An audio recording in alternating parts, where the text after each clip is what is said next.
Alors les yogis, j'espère que vous allez bien. Alors petite, vidéo, sur le périnée. Donc déjà, tous les hommes qui regardent cette vidéo, oui, oui, vous avez un périnée. Les femmes, bon, ça normalement vous êtes un peu plus au courant en général. Ce périnée, on va le découper en 3 zones.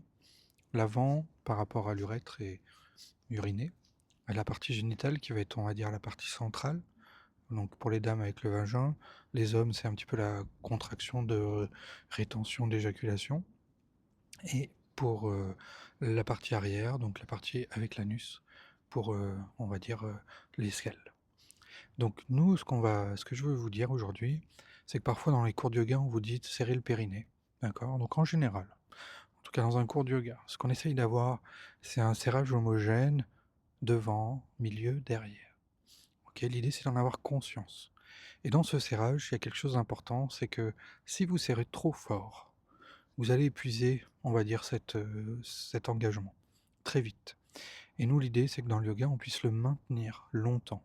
Donc du moment où vous avez une sensation de travail, c'est-à-dire comme si vous fermiez votre, regardez sur ma main, je vais fermer les doigts, mais sans serrer. Je sens le contact de mes doigts dans ma paume.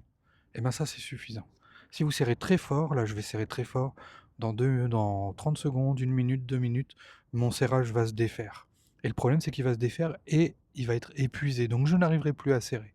Alors que si vous avez juste la sensation de contact, ça va être suffisant pour votre pratique. OK? Et ça fera l'entretien nécessaire pour votre corps. OK? Allez, sur cette info, n'hésitez pas à poser des questions, les yogis, si vous en avez. Ciao, ciao!